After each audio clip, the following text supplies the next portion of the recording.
محمد اکرم بھائی کا سوال ہے کہ جماعت کھڑی ہے اور آنے والا شخص رکوع میں شامل ہوا تو تکبیر تحریمہ کے لیے اللہ اکبر کہہ کر رکوع میں جانا ہے، یا تکبیر تحریمہ کے لیے اللہ اکبر کہہ کر پھر رکوع کے لیے اللہ اکبر کہنا ہے؟ اور اگر تکبیر تحریمہ لگا کر ہاتھ باندھ کر کھڑے ہو کر پھر رکوع میں جانا ہے یا ڈائریکٹ رکوع میں جانا ہے؟ اس میں قدر تفصیل ہے اور یہ سارا جو زیادہ تر دار و مدار ہے اس میں استحباب اور مسنون ہونے کا ہے۔ بعض صورتوں میں نماز ہو سکتا ہے کہ نماز شروع ہی نہ ہو۔ تو سب سے پہلی جو چیز ہے وہ یہ ہے کہ تکبیر تحریمہ حالت قیام میں کہنا فرض ہے۔ یہ یاد رکھیں کہ تکبیر تحریمہ حالت قیام میں کہی جائے گی، تو جو بھی مقتدی ہے، امام اگرچہ رکوع میں ہے لیکن تکبیر تحریمہ مکمل کی مکمل حالت قیام میں کہے گا۔ کہنے کے بعد پھر دوسری تکبیر رکوع کے لیے کہے گا، اور دوسری تکبیر کہنے کے بعد پھر وہ رکوع کرے گا امام کے ساتھ۔ تو یہ دوسری جو تکبیر ہے رکوع کے لیے جو کہے گا یہ سنت ہے، یہ فرض نہیں ہے۔ لیکن تکبیر تحریمہ یہ فرض بھی ہے، اور اس کو کیونکہ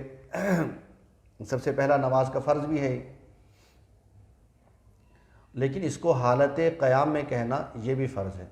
اگر کسی نے تکبیر تحریمہ یوں کہی کہ اس نے تکبیر تحریمہ شروع کی حالت قیام میں اور اس کا اختتام جا کر رکوع کے اندر کیا، تو پھر یہ اس کی نماز شروع نہیں ہو پائے گی اور تکبیر تحریمہ اس کی نہیں ہو پائے گی۔ تو یہ کہ تکبیر تحریمہ مکمل طور پر حالت قیام میں کہے گا، حالت قیام میں کہنے کے بعد پھر اس کے بعد رکوع کا پھر دوسری تکبیر کہے گا، دوسری تکبیر کہہ کے رکوع کرے گا۔ لیکن دوسری تکبیر چونکہ سنت ہے، اگر کسی شخص نے دوسری تکبیر نہ کہی اور تکبیر تحریمہ کے بعد رکوع میں چلا گیا تو بھی نماز درست ہو جائے گی، لیکن یہاں پر ترک سنت کی وجہ سے کراہت لازم آئے گی۔ اب اگلا جو سوال تھا اس میں ہاتھ باندھنے کے بارے میں، کہ ہاتھ باندھے جائیں گے نہیں باندھے جائیں گے۔ تو ہاتھ باندھنے کا اصول یہ ہے کہ جو حالت قرار ہوتی ہے اس میں ہاتھ باندھے جاتے ہیں، اور جو حالت فرار ہوتی ہے اس میں ہاتھ نہیں باندھے جاتے۔ اب اگر ہمیں پتہ ہے کہ امام صاحب جو ہے وہ رکوع جلدی کر لیں گے، اور اگر ثنا وغیرہ پڑھی گئی تو اب ایسی صورت میں رکوع نکل جائے گا، تو اب فوراً ہی رکوع میں جانا ہے، تو اب ایسی صورت میں ہاتھ نہیں باندھے جائیں گے کہ تکبیر تحریمہ کہہ کے فوراً ہی رکوع کرنا ہے، تو پھر ایسی صورت میں ہاتھ نہیں باندھے جائیں گے، بلکہ تکبیر تحریمہ کہہ کر ہاتھوں کو چھوڑا جائے گا اور دوسری تکبیر کہہ کے رکوع کے اندر چلے جائیں گے۔ ہاں اگر ایسا ہے کہ جو امام صاحب ہیں یہ لمبا رکوع کرتے ہیں اور اتنی دیر میں ثنا پڑھی جا سکتی ہے، تو پھر اولا یہ ہے کہ ثنا پڑھی جائے اور پھر رکوع کیا جائے۔ تو اب اس صورت میں یہ ہوگا کہ تکبیر تحریمہ کہی جائے گی، اس کے بعد جو ہے مقتدی ثنا پڑھے گا، اور چونکہ ثنا پڑھے گا اور یہ حالت قرار والی صورت ہو جائے گی کہ ثنا ایک ایسی چیز ہے کہ جس میں کچھ دیر لگتی ہے پڑھنے میں،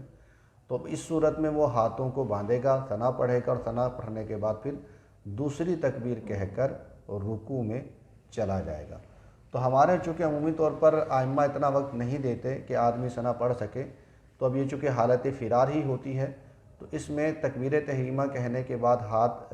نہیں باندھے جائیں گے، بلکہ ہاتھ چھوڑ دیں گے اور فوراً اس کے بعد رکوع میں چلے جائیں گے۔